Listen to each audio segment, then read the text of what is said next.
There is one sentence, just one, that when you finally say it, when you finally mean it, when it rises from somewhere so deep inside you that it no longer sounds like a question or a plea or a negotiation, it will change everything. Not because it is magic, not because it contains some hidden power that words alone can carry, but because the person saying it has finally become someone the narcissist in their life never prepared for, someone they never accounted for, someone they spent years dismantling piece by piece, layer by layer, identity by identity, and failed. That sentence is coming, but first you need to understand something that no one may have ever told you clearly enough, honestly enough, or with enough respect for what you have actually been through. Because what happened to you was not a bad relationship. What happened to you was not a communication problem. What happened to you was not a personality clash or a rough patch or two people who simply were not compatible. What happened to you was a systematic, calculated, and often deeply unconscious erosion of your sense of self by someone who needed to destroy you in order to feel whole. And if that sentence just made your chest tighten, if something in you just exhaled in recognition, then stay with me, because everything you are about to hear was written for you. If this kind of content speaks to something you have been searching for, real psychological truth, not platitudes, not toxic positivity, not empty affirmations, then right now, before we go any further, subscribe to this channel, because what we do here is dismantle the lies that narcissistic abuse plants inside of you, and we replace them with clarity. Hit that subscribe button and turn on notifications, because the conversations happening here are the ones that will actually change how you see yourself and how you move through the world. Now, let us begin with what a narcissist actually fears, because this is where most people get it wrong.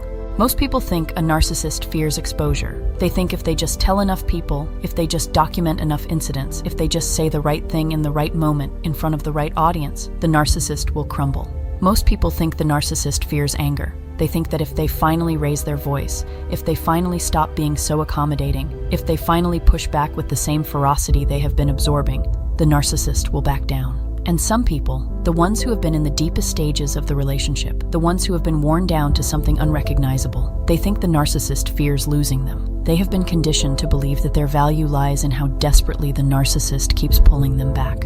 But here is what actually keeps a narcissist awake at night. Here is what causes them to escalate when things feel too calm. Here is the thing they cannot control, cannot weaponize, cannot redirect or reframe or gaslight into submission. What a narcissist fears at the most cellular level of their psychology is someone who no longer needs them to define reality. Someone who no longer requires their validation to know what is true. Someone who has rebuilt an internal compass so solid, so rooted, so impervious to manipulation that no amount of charm or rage or manufactured chaos can throw it off course. What a narcissist fears is someone who is genuinely, completely, irreversibly done. Not angry done, not hurt done, not I will leave, but come back done. Done in the way that a door closes and the sound of it does not echo. Done in the way that silence is not absence, but presence.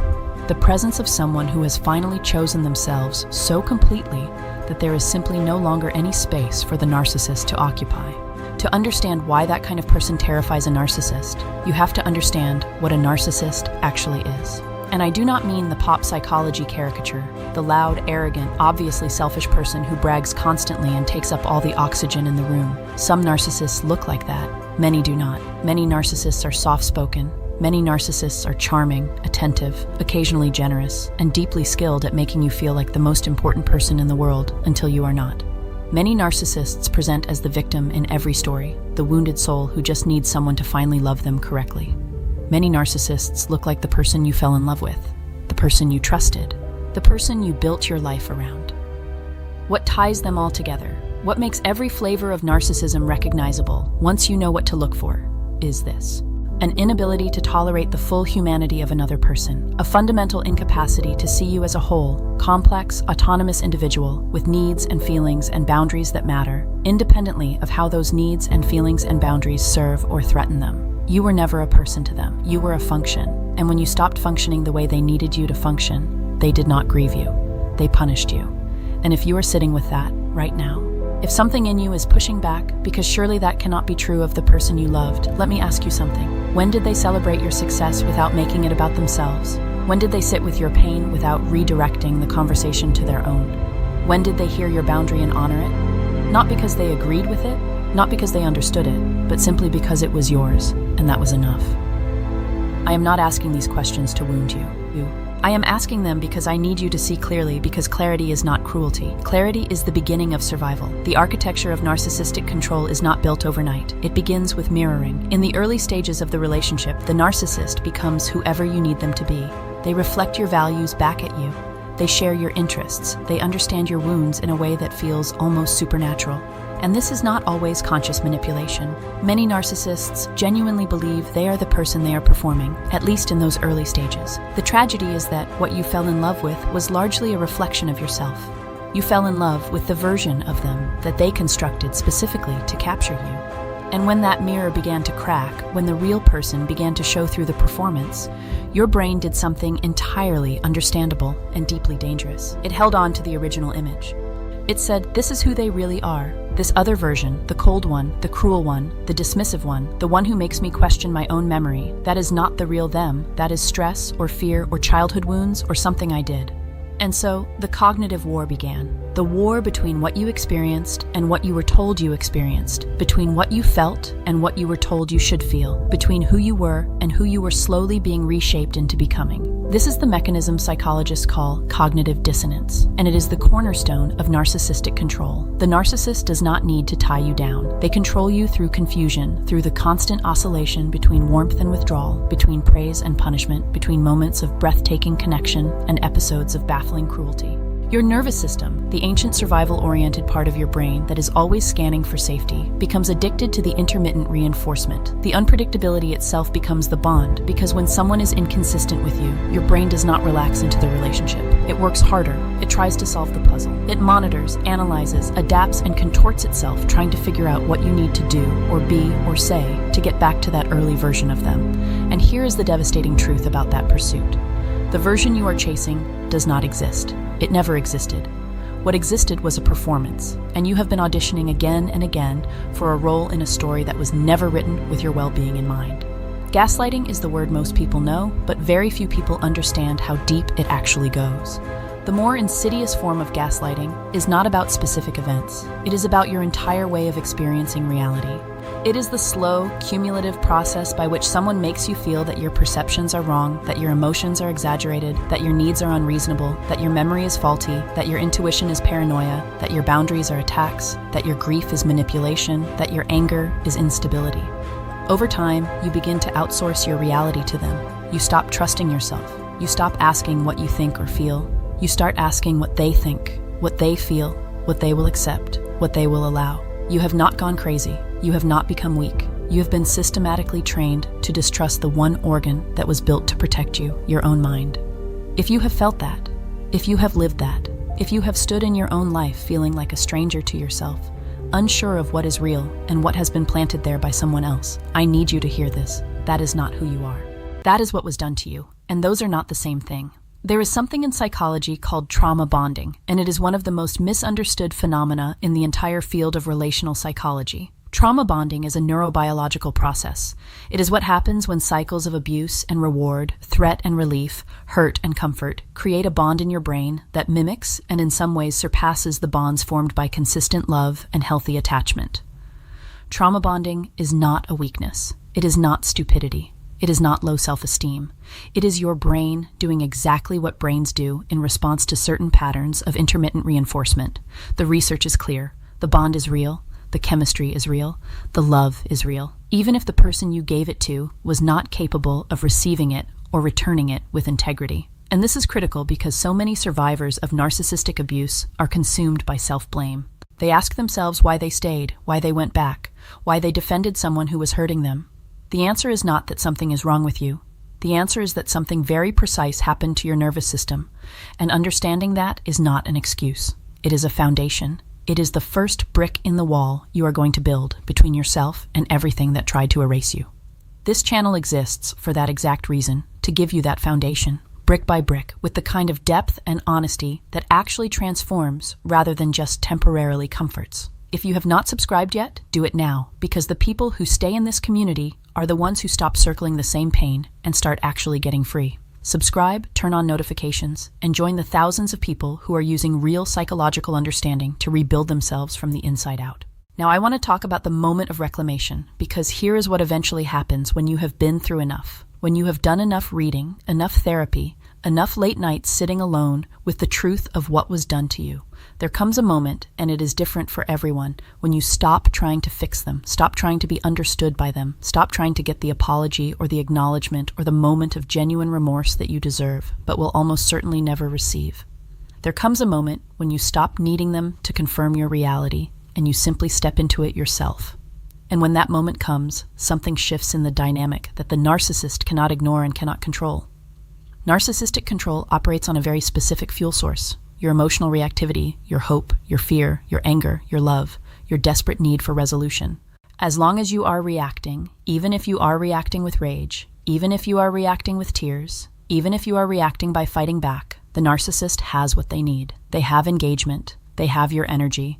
Your reaction, regardless of its form, is proof that they still matter to you. And mattering to you is the drug. It is the supply. It is the reason they keep escalating, keep provoking, keep returning after you have tried to leave. They are not coming back because they love you. They are coming back because you are still reacting. And when you stop, when you genuinely, not performatively stop, the game becomes unplayable. You cannot manipulate someone who no longer wants anything from you. You cannot control someone who no longer fears losing you. The narcissist is not actually powerful. The cruelty, the control, the manipulation, the arrogance, none of that is power. All of it is defense.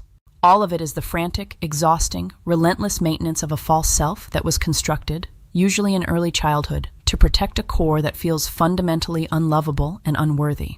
This does not make them innocent. This does not make what they did to you acceptable, but it means something important. The person who hurt you was not operating from strength. They were operating from terror. The rage was terror. The contempt was terror. The charm was terror. The silent treatment was terror. All of it, every tool in the arsenal, was deployed in the service of never having to face what they cannot face about themselves. And you, loving and empathetic and perceptive and open-hearted as you are, you walked into that war zone with your arms open. You offered them the very thing they needed and could never accept: unconditional positive regard. You offered them the chance to be seen and loved as a whole person, flaws and all, and they could not take it. Not because you offered it wrong, not because you were not enough, but because the part of them that could have received it never developed. Understanding this does not mean you pity them into your life again. Understanding this means you can finally stop taking it personally. You can finally stop asking what you did wrong.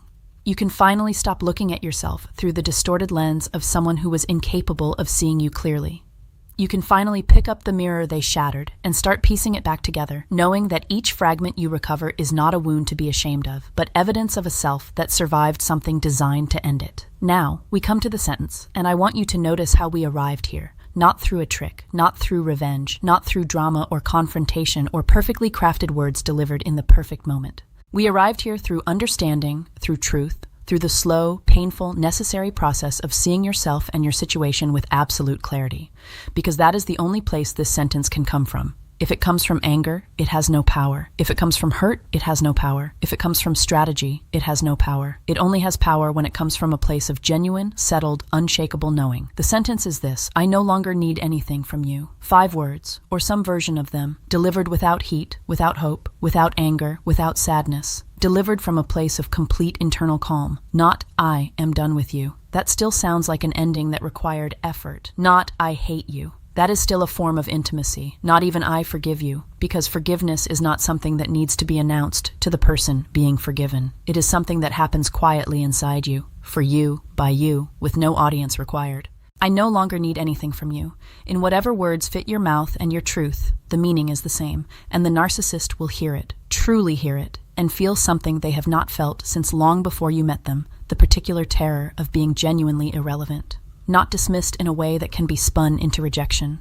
Not left in a way that can be reframed as abandonment. Not angry in a way that still reveals desire, but simply, quietly, permanently unnecessary. You have become something they cannot manage, a person without an open wound they can press their thumb into, a person without a desperate hope they can dangle, a person without a fear they can activate on demand, a person who has looked at the full picture of what they are and has walked away not with bitterness, but with the quiet confidence of someone who finally knows their own worth and no longer requires it to be recognized by someone who was never capable of recognizing it. The people who come out the other side of narcissistic abuse, truly out, Not just geographically separated, but psychologically free. They are not harder, they are not colder, they are more discerning, they are more attuned to the difference between love that nourishes and love that consumes. They know the difference between someone who mirrors them and someone who truly sees them. They carry within them a kind of quiet authority, not arrogance, not toughness, but the unshakable calm of someone who has been to the deepest part of the darkness and found, at the bottom of it, themselves, still there, still breathing, still worth everything. You are not a victim waiting to be rescued. You have never been. You are someone who was targeted precisely because of your depth, your empathy, your capacity for devotion. Qualities that a narcissist identifies and exploits. Not because those qualities are weaknesses, but because they are so rare and so nourishing that a person incapable of giving them will spend a lifetime trying to steal them. They came for your light. They could not extinguish it. That is the story. Not your failure, not your flaw. Your light survived. And the sentence, that one quiet seismic sentence, is not a weapon you are wielding against them. It is a declaration to yourself. It is you saying, I see clearly now. I know what this was. I know who I am. I know what I am worth. And I no longer need your agreement on any of those things to proceed. The ground beneath your feet is solid again. Not because someone gave it back to you, because you built it. Plank by plank, truth by truth, choice by choice. Morning by morning, when getting out of bed felt like an act of defiance, you built it. And it holds you now in a way that no one, nothing, no amount of charm or cruelty or manufactured chaos can take away. The narcissist in your story was looking for a mirror. Someone to reflect back their greatness, absorb their shame, contain their darkness, and never require anything in return that might threaten the carefully constructed illusion of their superiority. They thought they found that in you. What they actually found was something far more dangerous to everything they had built. They found a real person. And real people, when they stopped being afraid, when they stopped doubting themselves, when they stopped needing the narcissist to be the story they told themselves about who they fell in love with, real people are completely unmanageable. You are completely unmanageable now. You are the thing they never prepared for. You are the version of you that arrived on the other side of everything they threw at you, and you are standing in a light they have no access to, speaking in a language they never learned. The language of someone who no longer needs anything from them. Not validation, not love, not apology, not closure, not the last word. Just nothing. Beautiful, sovereign, terrifying nothing. That is the sentence, and you are already living it. If this landed somewhere important in you, if this cracked something open or put words to something you have been carrying without language, then this community is where you need to be. Subscribe right now. Share this with someone who needs to hear it, because the work of waking up from narcissistic abuse should never be done alone, and the truth should never be harder to find than the lies were. Stay here. Keep going. You are not done becoming who you were before they tried to make you disappear, and everything you need to complete that journey is already inside you, waiting.